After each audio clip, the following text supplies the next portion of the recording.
et aux inventions de Léonard de Vinci. Léonard de Vinci est souvent décrit comme l'archétype et le symbole de l'homme de la Renaissance, un génie universel, un philosophe humaniste, observateur et expérimentateur, avec un rare don de l'intuition de l'espace et dont la curiosité infinie est seulement égalée par sa force d'invention. Il fut un pionnier de la perspective et de l'utilisation des études anatomiques. Ce fut également un innovateur dans la façon de peindre les jeux de lumière, dans l'utilisation de nouveaux matériaux et dans la composition graphique. Examinons donc un peu plus en détail le déroulement de sa vie. Léonard est né à Vinci, une ville de Toscane en Italie. Son père était un notaire local et sa mère une paysanne. Léonard fut également élevé par son oncle Francesco, qui joua un rôle important dans sa formation, et par son grand-père Antonio da Vinci, qui enseigna la nécessité d'observer la nature, lui répétant constamment « Pollocchio, ouvre l'œil ». À l'âge de 16 ans, il devient apprenti à l'atelier de l'artiste Andrea del Verrocchio.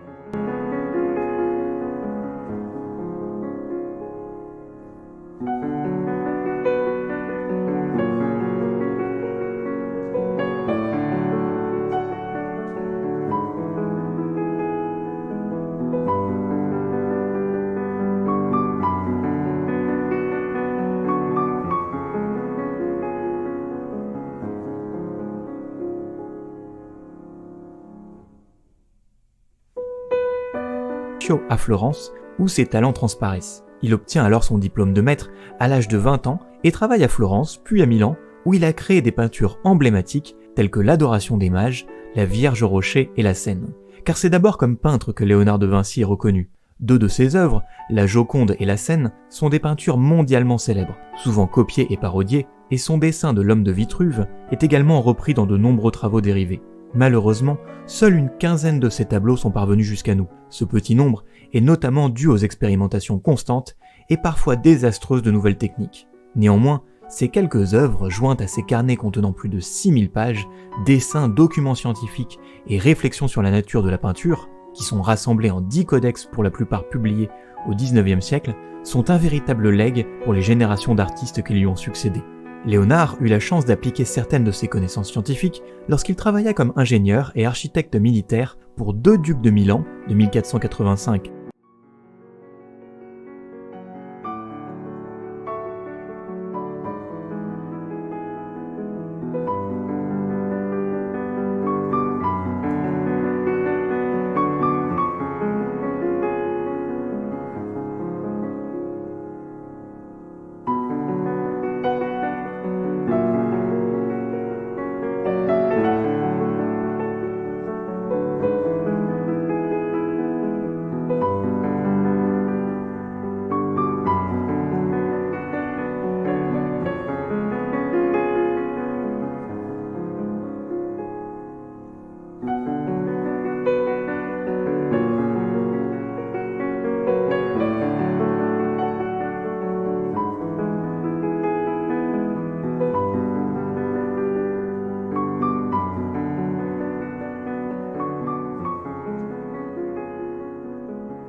à 1499, puis au même titre pour d'autres clients, y compris le redoutable César Borgia. Lorsque Léonard offrait ses services à ces hommes, il leur promettait seulement de réaliser de merveilleux projets d'ingénierie et ne mentionnait qu'au passage qu'il était également peintre. Comme ingénieur et inventeur, Léonard développa des idées très en avance sur son temps, des prototypes d'avions, d'hélicoptères, de sous-marins et même d'automobiles. Très peu de ces projets furent réalisés, ou même seulement réalisables de son vivant. Mais certaines de ses plus petites inventions, comme une machine pour mesurer l'élasticité d'un câble, purent être produites de son vivant. En tant que scientifique, Léonard de Vinci a consacré une grande partie de sa vie à l'étude de l'anatomie, du génie civil, de l'optique et de l'hydrodynamique, mais sans véritablement partager ses connaissances. On peut remarquer que, depuis le XIXe siècle, il y a un grand intérêt pour les œuvres de Léonard, et ce parmi les universitaires et le grand public. Ces dernières années, plusieurs de ses inventions, qui n'existaient jusque-là que sur les feuilles de ses carnets, ont enfin pu être construites.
Les créations de Léonard fonctionnent remarquablement bien, bien qu'il soit parfois nécessaire de faire quelques adaptations.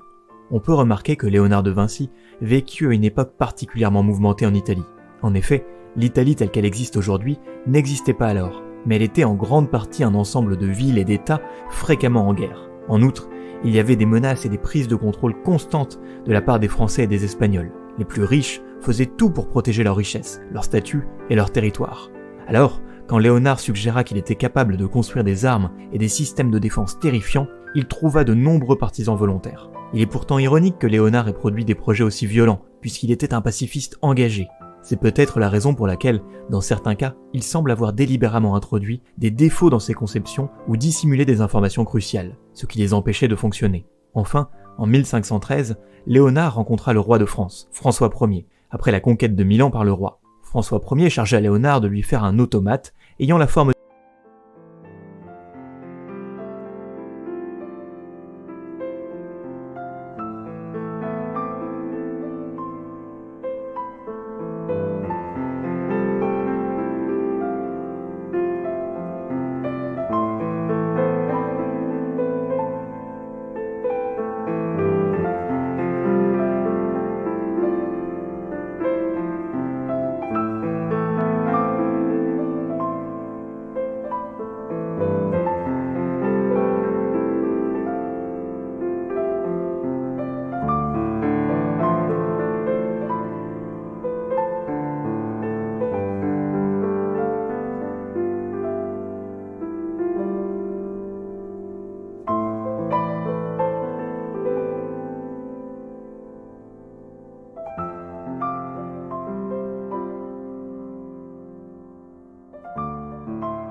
Léonard en fit un qui marchait et tournait la tête, et qui présentait même un bouquet d'orchidées lorsqu'il était caressé d'une certaine manière. Le roi fut tellement impressionné par cette création qu'il devint le patron de Léonard, et notre fameux inventeur vécut les 3 dernières années de sa vie à Amboise en France. Il y mourut paisiblement, réputé pour son talent artistique étonnant, mais presque inconnu pour sa perspicacité scientifique et ses remarquables inventions.